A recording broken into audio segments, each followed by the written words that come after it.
नमस्कार सर्वांना. आपल्या संस्कृती क्लासेसमध्ये सर्वांचं मनपूर्वक स्वागत आहे.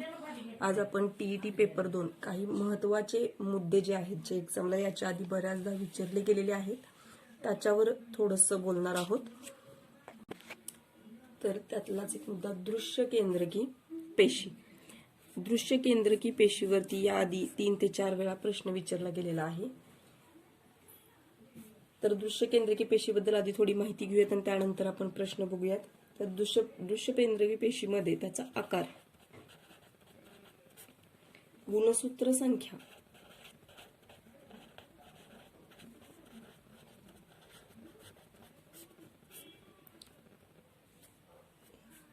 आणि तंतुकणिका यावर प्रश्न विचारले गेलेले आहेत.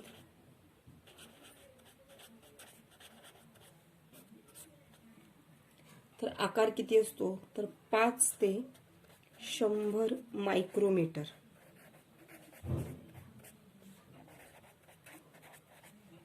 हा त्याचा आकार आहे. गुणसूत्र संख्यामध्ये एकापेक्षा जास्त.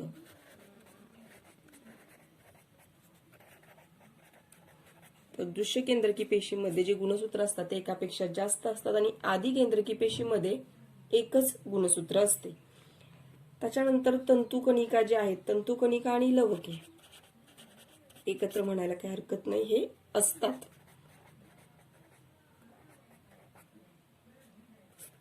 तंतुकणिका आणि लवके दृश्य केंद्रकी पेशीमध्ये असतात. पण याच्यामध्ये लोहित रक्तकणिका जी आहे,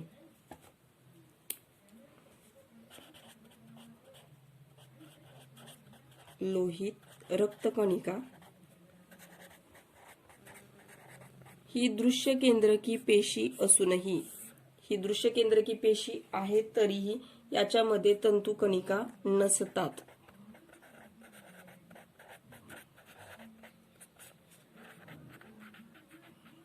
आता याच्या आधी विचारलेले प्रश्न कसे होते की दृश्य केंद्रकी पेशीमध्ये ग्लुकोजचे विघटन, आता या दृश्य केंद्रकी पेशीमध्ये ग्लुकोजचे विघटन –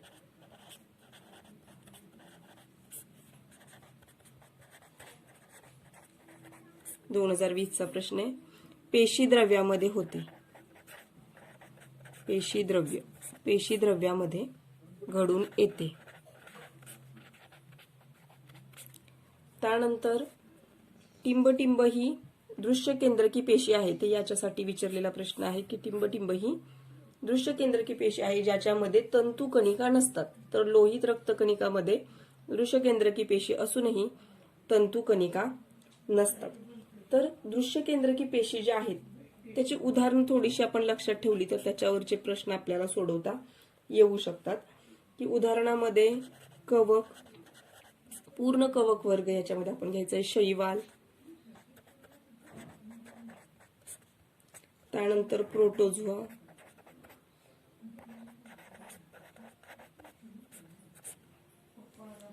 वनस्पती,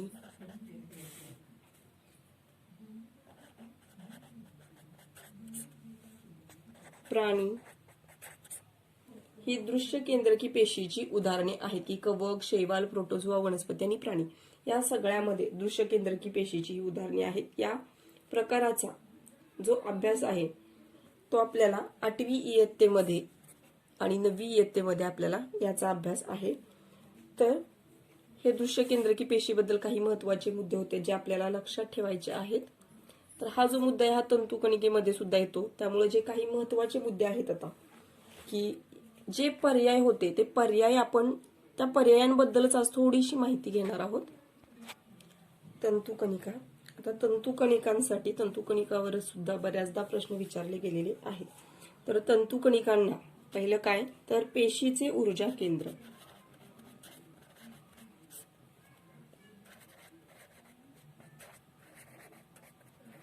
पेशीचे ऊर्जा केंद्र असे म्हणतात. या प्रत्येक मुद्द्यावरती एक एक प्रश्न याआधी विचारला गेलेला आहे. तंतुकणिकांच्या रचनेतील घड्यांना, तंतुकणिकेच्या रचनेतील घड्यांना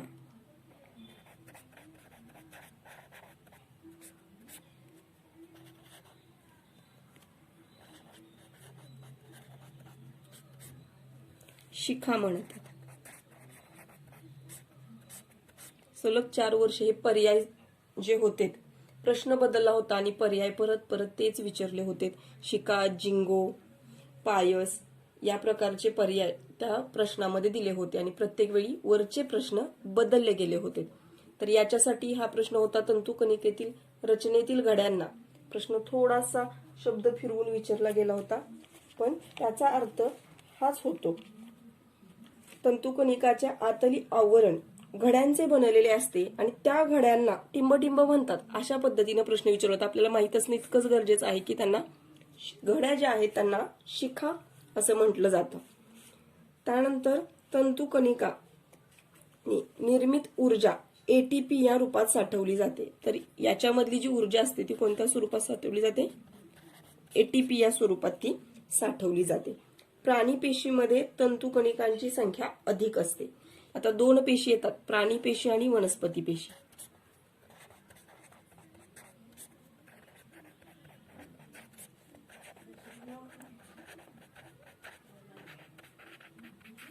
प्राणी पेशी आणि वनस्पती पेशी. तर प्राणी पेशीमध्ये तंतुकणिकांची संख्या अधिक असते. वनस्पती पेशीपेक्षा प्राणी पेशीमध्ये लोहित तंतुकणिकांची संख्या जास्त असते. आता या वनस्पती पेशीमध्ये असणारी लोहित तंतुकणिकांची जी संख्या आहे त्याच्यापेक्षा प्राणी पेशीमध्ये ती अधिक असते. म्हणजे फक्त इकडे अधिक असते हे लक्षात ठेवलं तरी प्राणी पेशीमध्ये तंतुकणिकांची संख्या जास्त असते. दोन्हीकडे तंतुकणिका असतात आणि लोहित तंतुकणिका सुद्धा प्राणी पेशीमध्येच जास्त असते. आता जो मागच्या मुद्द्यामध्ये आपण मुद्दा बघितला, लोहित पेशीमध्ये तंतुकणिका नसतात. लोहित पेशीमध्ये तंतुकणिका नसतात.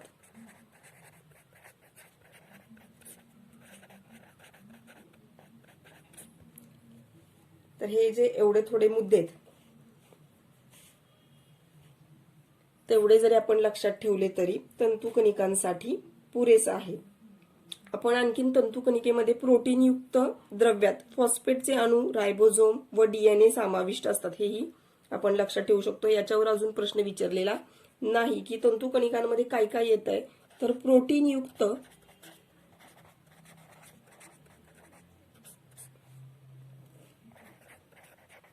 द्रव्यामध्ये फॉस्फेटचे अणु,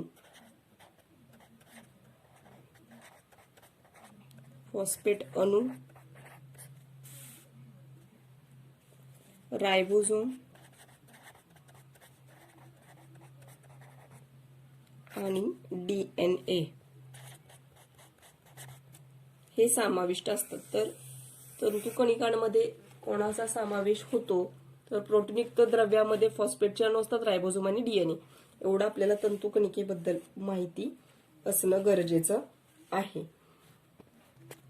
पुढचा मुद्दा आहे आपला लयकारिका. तर लयकारिका यांची रचना कशी असते? तर त्यांची रचना एकपटलीय. लयकारिकांची रचना एकपटलीय असते. लयकारिकांमध्ये पाचक विकरे असतात. आणखीन काय असतात त्याच्यामध्ये? तर पाचक विकरे असतात.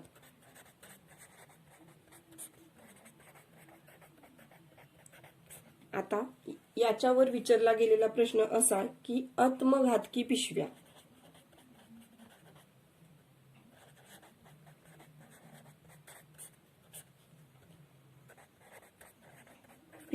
म्हणून खालीलपैकी कोणाला ओळखले जाते? तर आत्मघातकी पिशव्या म्हणून लयकारिकांना ओळखले जाते. तर त्यांना आत्मघातकी पिशव्या का म्हटलं जातं?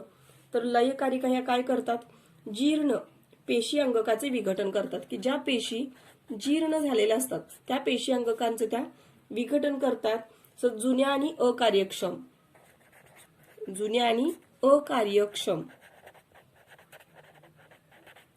ज्या पेशी जुन्या आहेत, अकार्यक्षम आहेत अशी पेशी अंगके लयकारिका पचवतात आणि म्हणून त्यांना आत्मघातकी पिशव्या असे संबोधले जाते. पुढचा मुद्दा आहे गॉल्जी संकुल. याच्यावरती 2 वेळेस प्रश्न विचारला होता.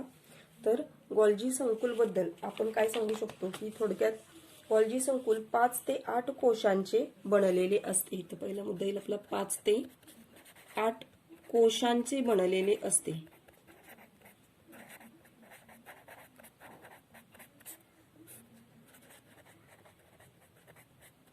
5 ते 8 कोशांचे बनलेले असते.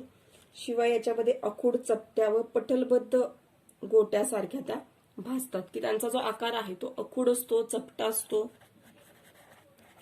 अखूड, चपट्या, पटलबद्ध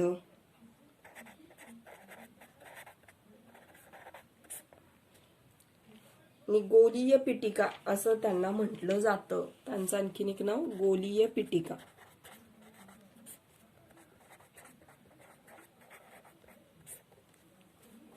असं त्यांचं नाव आहे. गॉल्जी संकुल पेशीतील स्रावक अंगक आहे. म्हणजे गॉल्जी संकुल हे पेशीतील एक स्रावक अंग. स्रावक अंग का म्हटलं जातं, तर प्रथिन तसंच विकरांच्या स्रवणाच्या स्वरूपात उत्सर्जन करून वहनाचे काम गॉल्जी संकुलमध्ये केले जाते. तर याच्यावरती विचारलेला प्रश्न असा होता की गॉल्जी संकुलातील फुग्यासारख्या कोशांना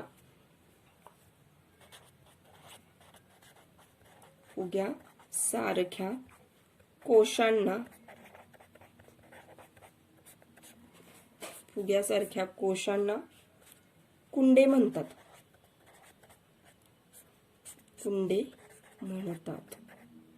तर हा प्रश्न याच्या आधी विचारलेला होता की गॉल्जी संकुलमधील फुग्यासारखे जे कोश आहेत त्या कोशांना काय म्हणतात, तर कुंडे म्हणतात. आणि पर्याय होते कुंडे, शिका, झिंगो, पायस हे 4 पर्याय कॉमन होते. त्याच्यानंतर लवके जो भाग आहे याच्यामध्ये आपण एकदम शॉर्ट मध्ये थोडंसं बघूया की वनस्पती व शैवालात यांचा आढळ कुठं असतो, वनस्पतींमध्ये व शैवालामध्ये आढळतात. त्यानंतर रंगहीन लवके, याचे प्रकार आहेत की रंगहीन लवके त्यांना काय म्हटलं जातं,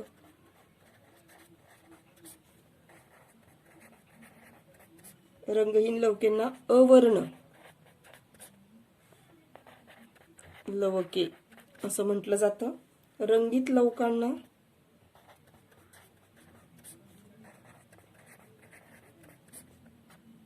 वर्णलवके,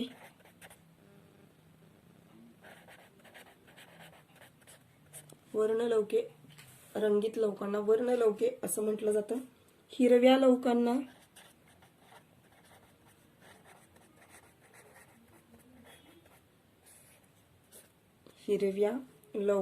हरित लवके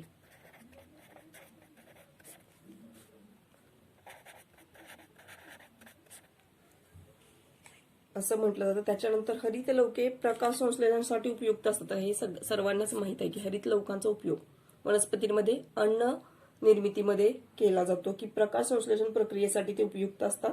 अवर्ण लवके पिष्टमय पदार्थाचं हे जे अवर्ण लवके आहेत त्यांनाच रंगहीन लवके म्हटलं जातं. आणि मग त्यांचं कार्य काय आहे, अवर्ण लवके त्यांना रंगहीन लवके म्हटलं जातं आणि ते पिष्टमय पदार्थाचे संश्लेषण करतात. पिष्टमय पदार्थाचे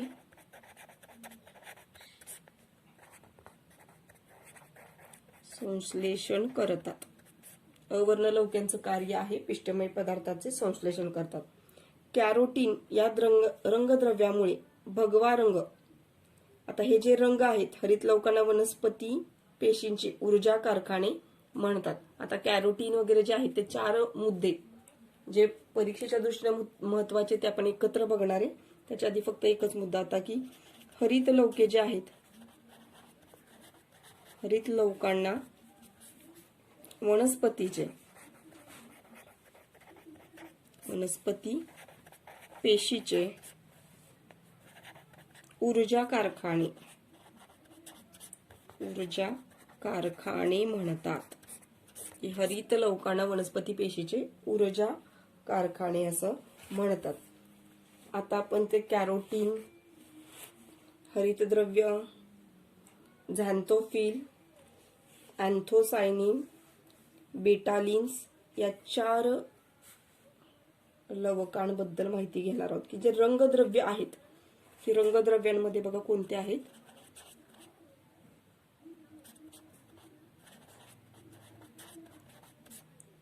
हरितद्रव्य, त्याच्यानंतर कॅरोटीन,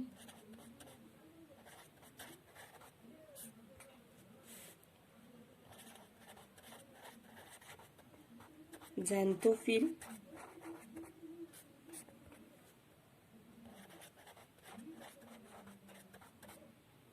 अँथोसायनिन,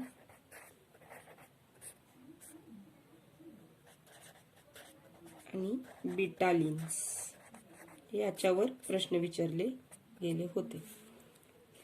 तर हरितद्रव्य जे आहे ते कशामध्ये आढळतं आपल्याला, तर हा हिरवा रंग आहे. पाने, वनस्पतीची जी पाने आहेत त्याच्यामध्ये आपल्याला हे रंगद्रव्य आढळतं. आता कॅरोटीन जे आहे त्याचा रंग आहे लाल. आता लाल रंग एक्झाम मध्ये विचारलेला प्रश्न टोमॅटोसाठी होता. आपण गाजर सुद्धा म्हणू शकतो की ज्या पण आपल्या फळभाज्यांना लाल रंग आहे तो कोणत्या रंगद्रव्यामुळे आहे, तर कॅरोटीनमुळे आहे. म्हणजे एक्झाम मध्ये याच्या आधी टोमॅटो विचारलं तर कदाचित गाजर विचारलं जाऊ शकतं, किंवा आणखीन काही लाल रंगाचा पदार्थ असेल तर त्याच्यासाठी रंगद्रव्य कोणतं कारण आहे, पर्यायामध्ये हेच 4 रंगद्रव्यांची नावं दिली जातात. तर कॅरोटीन. त्याच्यानंतर आहे झॅन्थोफिल, तर याचा रंग पिवळा. तर पिवळा रंग कशामुळे प्राप्त होतो, तर झॅन्थोफिल. त्याच्यानंतर अँथोसायनिनसाठी जांभळा, निळा. जांभूळ हे उदाहरण याच्यामध्ये दिलं जातं की अँथोसायनिनसाठी जांभळा आणि निळा रंग या रंगद्रव्यामुळे फळभाज्यांना प्राप्त होतो. तर जांभूळ हे याचं उदाहरण असेल. बीटालिन्स, बीटालिन्स म्हणजे गडद गुलाबी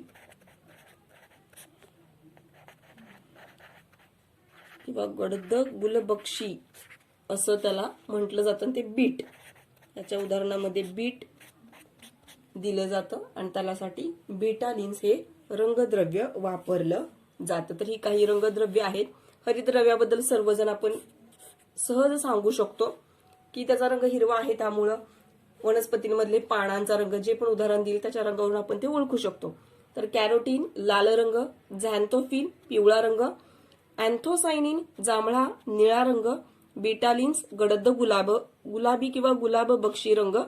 तर जे उदाहरण दिलंय त्याच्या रंगावरून आपण हे रंगद्रव्य निवडायचं आहे. याआधी आपण काही गणितीय प्रश्न आधीच्या व्हिडिओमध्ये पाहिले होते. त्यामधून जे काही प्रश्न राहिले असतील त्याच्याबद्दल आपण थोडंसं, आता 1-2 टाईप आहेत गणिताचे जे आपल्याकडून राहिले असावेत, ते आपण थोडक्यात बघणार आहोत. प्रश्न बघा काय विचारलाय.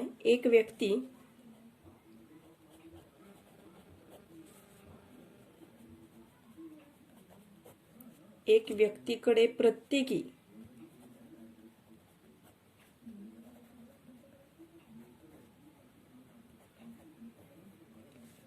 1/5 ओहम, एक व्यक्तीकडे प्रत्येकी 1/5 ओहमचे 5 रोध आहेत. त्यांना जोडून जास्तीत जास्त किती रोध मिळवू शकतो असं त्यांनी विचारलंय, की रोध किती मिळवू शकतो आपण.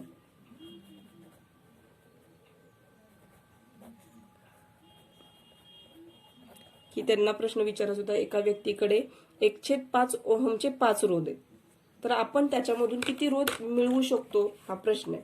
आता किती रोध मिळवू शकतो हा एकदम साधा प्रश्न आहे आणि रोधावरती सुद्धा 3 प्रश्न याच्या आधी विचारलेत, की तो एकसर जोडणीमध्ये आहे की पॅरलल जोडणीमध्ये. एकसर म्हणजे काय, की सेरीज म्हणजे त्याला RS आणि पॅरलल म्हणलं की RP असं त्याचे सूत्र येतात. आता त्यांनी सरळ सरळ जोडूयात. ते जोडायचे 5 रोध असं सांगितलंय आणि एक आहे तो 1/5 आहे.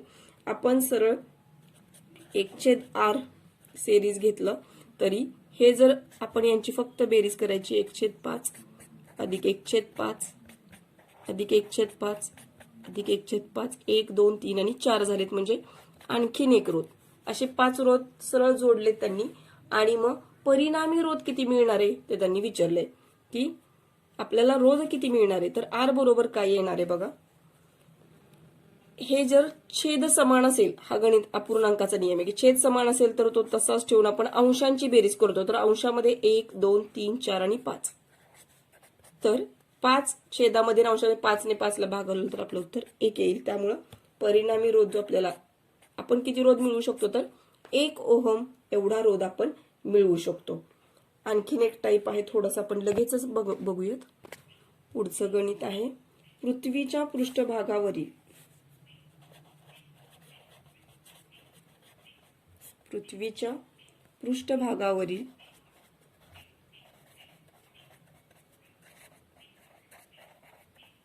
एका वस्तूला पृथ्वी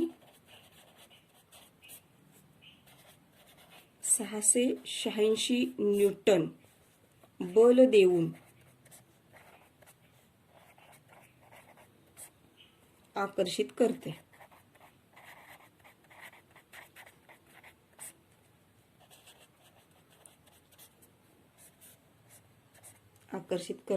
त्या वस्तूचे वस्तुमान किती?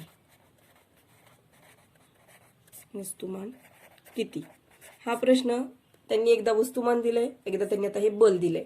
या दोन्हींची अदलाबदल केली जाते आणि आपल्याला एकतर वस्तुमान विचारलं जातं किंवा ते पृथ्वीने किती बल लावून किंवा देऊन आकर्षित केलंय असा प्रश्न विचारला जातो. याच्यासाठी दोनच आकडे आतापर्यंत विचारलेले आहेत की 558 हा एक आकडा विचारलेला आहे का, 585 असा काहीतरी आकडा एक याच्या आधी विचारलेला आहे. आणि 60 वस्तुमान 60 किलोग्रॅम असं सुद्धा याच्या आधी विचारलं होतं की 60 किलोग्रॅम वस्तुमानाला किती न्यूटन बल लावून पृथ्वीने आकर्षित केले. तर हा एक प्रश्न आहे की पृथ्वीच्या पृष्ठभागावरील एका वस्तूला पृथ्वी 686 न्यूटन बल देऊन आकर्षित करते, तर त्या वस्तूचे ज्या वस्तूला आकर्षित केले त्याचं वस्तुमान आपल्याला काढायचं. इथे एकच सूत्र फक्त आपल्याला लक्षात ठेवायचं की त्वरण बरोबर बल भागिले वस्तुमान. तर त्वरण बरोबर बल भागिले वस्तुमान. आता त्यांनी बल आपल्याला दिलेलं आहे 686, वस्तुमान आपल्याला काढायचं आहे. या गणितांमध्ये त्वरण दिलं असं मी याआधी सुद्धा तुम्हाला सांगितलेलं आहे की त्वरण ज्या ज्या वेळी दिलेलं नसेल त्यावेळेस त्वरण 9.8 घ्यायचं आहे आपल्याला. तर त्वरण आहे 9.8 बरोबर बल दिलंय 686 न्यूटन भागिले वस्तुमान आपल्याला काढायचं आहे. तर आता हे यम इकडं गुणाकारामध्ये येईल आणि 9.8 इकडं भागाकारामध्ये येईल. यम बरोबर 686 भागिले 9.8. तर आता यानं भाग घालवणं तुम्हाला जर अवघड वाटत असेल तर आपल्याकडे पर्याय असतात. पर्यायाला 9.8 न गुणून हे उत्तर मिळतंय का चेक करायचं. जर त्यांनी वस्तुमान दिलेले असेल आणि जर काढायचं असेल तर आणखीन सोपं होतं की दिलेल्या वस्तुमानाला 9.8 ने गुणल्यानंतर आपल्याला बल मिळतं. तर इथं आता आपण भागाकार करणार आहोत. दशांश चिन्हाचा जर विचार करायचा नसेल तर आपण एक शून्य वरती घेतोय आणि 98 ने त्याला भाग घालवणार आहे. याच्यामध्ये आणखीन आपण काय करू शकतो तर सरळ सरळ 98चा पाडा जो आहे तो एक 5 आकड्यापर्यंत तयार करून घ्यायचा, म्हणजे भाग घालवणं आणखीन सोपं जात आहे. किंवा भागाकार थोडासा कमी करून घ्यायचा. तर इथं 0 इथं 8 आहे म्हणजे 2 ने भाग जातोय. तर बेचोक 8 आणि 92 18, बेत्रिक 6, बेचोक 8, बेत्रिक 6 आणि बेशून्य 0. तर आता राहिलेलं आहे वस्तुमान बरोबर 49. सरळ 49 ने भाग घालवा किंवा 7 ने 7 7 49. तर इथं 7 ने भागवलं तर 7 चोक 28, त्याच्यानंतर परत 6 राहतील म्हणजे इथं होतील 63. तर 7 90 63 आणि 7 0 0. तर हे परत हे अशा पद्धतीने राहील आणि मग परत आपण 7 1 7 7 7 49 आणि 7 0 0 आणि हे उत्तर येईल 70 किलोग्रॅम केजी. 70 केजी. तर याचं उत्तर असेल की वस्तुमान किती असेल तर 70 केजी. आपल्याला सूत्र काय लक्षात ठेवायचंय, फक्त हे लक्षात ठेवायचं की त्वरण बरोबर बल भागिले वस्तुमान. त्वरण दिलेलं नसतंय. तर हे दोन प्रकार होते गणितामध्ये जे आपल्याकडून घ्यायचे राहिले होते. या आधीच्या व्हिडिओमध्ये आपण जेवढी पण गणितं, जेवढे पण टाईप घेतलेत, एक एक तरी तुम्ही नक्की बघा. याच्यापैकी 3 ते 4 गणितं 100% दरवर्षी पेपरला विचारली जातात. त्यामुळे ते मार्क तुमचे कन्फर्म होतील, कारण गणिताचे मार्क आपले उत्तरं ॲक्युरेट येतात. आणखीन एक मुद्दा असा की या आधी विचारलेल्या प्रश्नांमध्ये अंतर्वक्र आरसा, बहिर्वक्र आरसा याच्यासाठी प्रश्न विचारला होता की नाभीय अंतर किंवा वक्रता त्रिज्या, वक्रता त्रिज्या दिलेली असताना नाभीय अंतर किती, असा प्रश्न विचारला होता की नाभीय अंतर 30 सेंटीमीटर असेल तर अंतर्वक्र आरशाची वक्रता त्रिज्या किती. तर वक्रता त्रिज्या म्हणजे काय असतंय, तर हे 3 पॉइंट लक्षात ठेवायचे आपल्याला की पी म्हणजे आरशाचा ध्रुव, ध्रुव म्हणजे की हा जो आरसा आहे, जो अंतर्वक्र आरसा घेतलाय, तो आरसा ज्या गोलाचा भाग आहे, म्हणजे हा जर गोल असेल आणि त्याचा एक भाग आपण एवढा तुकडा, जर एक गोल असेल आणि त्याचा हा एक तुकडा जर आपण घेत असेल, तर हा झाला अंतर्वक्र आरसा. की अंतर्वक्र आरसा जो आपण भाग घेतला तो ज्या गोलाचा भाग आहे त्या आरशाचा मध्य म्हणजे ध्रुव, त्याच्यानंतर हा ज्या गोलाचा भाग आहे त्या गोलाचा केंद्र बिंदू म्हणजे सी, सेंटर ऑफ कर्वेचर, म्हणजे त्याला वक्रता केंद्र म्हणायचंय. आणि या दोन्हींच्या मध्ये एफ म्हणजे नाभी, आणि हे असतं नाभीय अंतर. हे जे अंतर आहे ते आहे नाभीय अंतर, ते त्यांनी 30 सेंटीमीटर सांगितलं. तर वक्रता त्रिज्या किती, आता त्रिज्या म्हणजे या केंद्रापासूनचे या ध्रुवापर्यंतचं अंतर म्हणजे त्रिज्या. मग इथे एक वाक्य लक्षात ठेवायचंय की वक्रता त्रिज्या नाभीय अंतर हे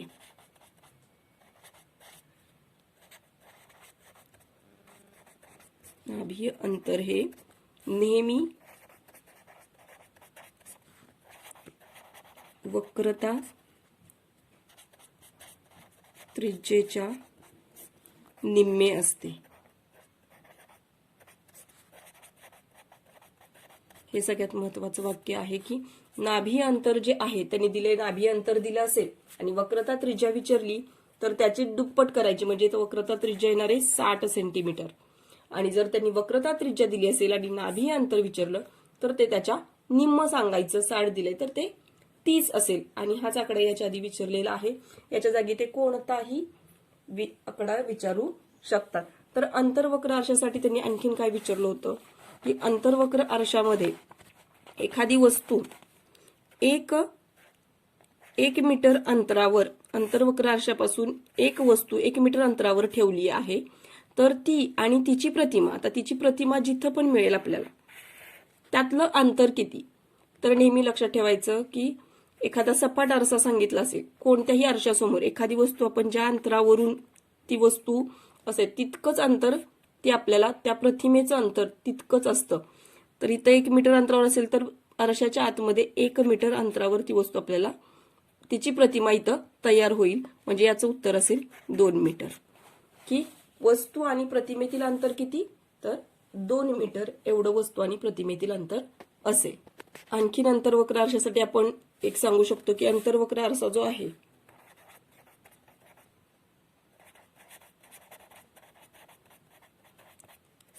हे अभिसारी असतात आणि बहिर्वक्र आरसा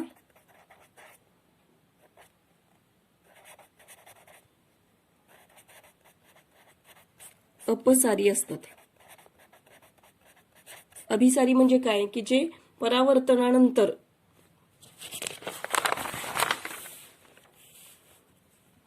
जर हा आपला अंतर्वक्र आरसा असेल आणि हा जो आहे पी, एफ आणि सी हा मुख्य अक्ष आहे, तर एखादा प्रकाश किरण जर या आरशावर पडत असेल तर तो ज्यावेळेस रिफ्लेक्ट होतो परावर्तनानंतर तो या एफ मधून जातो. म्हणजे याच्या हे जर आपाती किरण असतील तर हे परावर्तनानंतर या एफ मधून रिफ्लेक्ट होतात. म्हणजे इथं जो आहे तो हे सगळे जे रेज आहेत ते इथं कुठेतरी ते एकत्र येतात आणि त्यालाच अभिसरण म्हटलं जातं की ते एकत्र येतात. तेच जर आपण बहिर्वक्र आरशासाठी जर विचार केला तर बहिर्वक्र आरशासाठी इथं पी, एफ आणि सी इथं असतो आणि जे आपाती किरण येतात हा मुख्य अक्ष आहे. आपाती किरण जे येतात ते इकडं रिफ्लेक्ट होतात असे, पण रिफ्लेक्ट होताना हे जर आपण मागं वाढवलं तर ते आता हा असा रिफ्लेक्ट होणार आहे.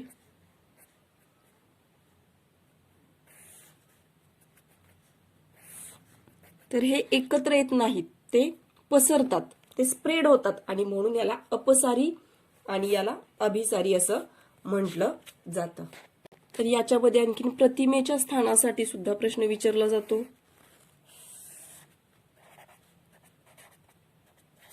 तर हे नाभी अंतर आहे F, हे आहे P म्हणजे पोल आणि हे आहे वक्रता केंद्र. तर प्रतिमा कुठं आहे, जर त्यांनी विचारलं काय असतं की प्रतिमा वक्रता केंद्रावर असेल, वस्तू वक्रता केंद्रावर असेल तर प्रतिमा कुठे मिळेल, अशा पद्धतीने प्रश्न विचारले जातात. तर याच्यासाठी थोडंसं ही आकृती एक छोटीशी कच्ची जरी आपण लक्षात ठेवली तरी आपण सहज की प्रतिमा कुठे मिळेल हे सांगू शकतो आणि त्याचं स्वरूप सुद्धा आपण सांगू शकतो. जर प्रतिमा खूप जास्त अंतरावर, इकडे अनंत अंतरावर ठेवली, बघा वस्तू आपण इकडे इकडे घेत येणार आहे आणि प्रतिमा आपल्याला अशा या बाजूला मिळत जाणार आहेत की डाव्या बाजूला आपण वस्तू ठेवत येतोय. जर वस्तू आपण इकडं खूप अनंत अंतरावरती ठेवली तर प्रतिमा आपल्याला हा ध्रुव आणि नाभी यांच्यामध्ये इथं आपल्याला ही प्रतिमा मिळणार आहे. जर वस्तू आपण आणखीन थोडी अलीकडे घेतली, म्हणजे या वक्रता केंद्राच्या थोडं पलीकडं अशी जर वस्तू आपण घेतली तर आपल्याला जी प्रतिमा आहे ती नाभी अंतर आणि वक्रता केंद्र यांच्यामध्ये प्रतिमा मिळणार आहे. हे आहेत प्रतिमा ज्या आपण अशा बघतोय आणि वस्तू आपण इकडे ठेवत चाललोय. त्याच्यानंतर वस्तू आपण आणखीन पुढं म्हणजे वक्रता केंद्रावरती वस्तू ठेवली तर प्रतिमा वक्रता केंद्रावरच मिळते, त्याचं प्रतिमेचं स्थान असेल वक्रता केंद्रावरच. त्याच्यानंतर वस्तू आपण आणखीन पुढे घेतोय तर वस्तू आपण वक्रता केंद्र आणि नाभी यांच्यामध्ये इथं वस्तू घेतली तर प्रतिमा आपल्याला कुठे मिळणार आहे. आता आपण आणखीन इकडे आलोय, आता इथं मिळाली म्हणजे याच्या पुढं म्हणजे वक्रता केंद्राच्या पलीकडे आपल्याला प्रतिमा मिळेल. आणखीन पुढे जर आपण आलोत आणि वस्तू आपण नाभी अंतर आणि हा ध्रुव याच्यावरती जर वस्तू ठेवली तर प्रतिमा आपल्याला अनंत अंतरावरती मिळणार आहे.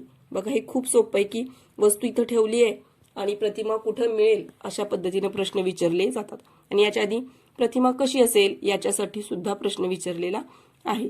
तर अंतर्वक्र आरशामध्ये मिळणाऱ्या ज्या प्रतिमा आहेत, अंतर्वक्र आरशामध्ये मिळणाऱ्या ज्या प्रतिमा आहेत त्या सर्व प्रतिमा वास्तव व उलट, वास्तव आणि उलट मिळतात. फक्त नाभी आणि हे जे ध्रुव याच्यामध्ये जर वस्तू आली तर त्याची प्रतिमा आरशाच्या पाठीमागे मिळते आणि म्हणून फक्त नाभी आणि ध्रुवामधली जी वस्तू आपण ठेवू त्याची प्रतिमा आरशाच्या मागे मिळेल आणि ती असेल आभासी. फक्त एकच प्रतिमा आभासी असते आणि सुलट असते. आणि आभासी प्रतिमा सुलट असतात की ज्या आपण सगळ्या वास्तव मिळतात त्या उलट असतात. उलट म्हणजे खाली डोकं वर पाय, म्हणजे याला इरेक्ट आणि याला इन्व्हर्टेड आणि इरेक्ट असं म्हटलं जातं, आभासी आणि सुलट. तर एक प्रतिमा फक्त आभासी आणि सुलट मिळते. नाभीपर्यंत जर वस्तू ठेवली आपण इकडून तर त्या सगळ्या प्रतिमा वास्तव आणि उलट असतात. नाभीच्या पुढे ध्रुव आणि त्यांच्यामध्ये जर वस्तू आली तर ती प्रतिमा फक्त आभासी आणि सुलट असते. इथं फक्त तुम्ही वस्तू या बाजूने ठेवत चला, एक छोटीशी आकृती डोळ्यापुढे आणलीत तर तुम्हाला ह्याचं प्रश्नाचं उत्तर देता येईल. आणि इथं जर तुम्ही वस्तू ठेवली वक्रता केंद्रावर तर त्याची प्रतिमा वक्रता केंद्रावरच मिळते, शिवाय त्याची जी साईज आहे, आकार जो आहे तो जेवढा वस्तूचा आहे तेवढाच प्रतिमेचा आकार असतो. तर ठीक आहे, हे काही परीक्षेच्या दृष्टीने महत्त्वाचे मुद्दे होते जे आज आपण पाहिलेत. थँक्यू.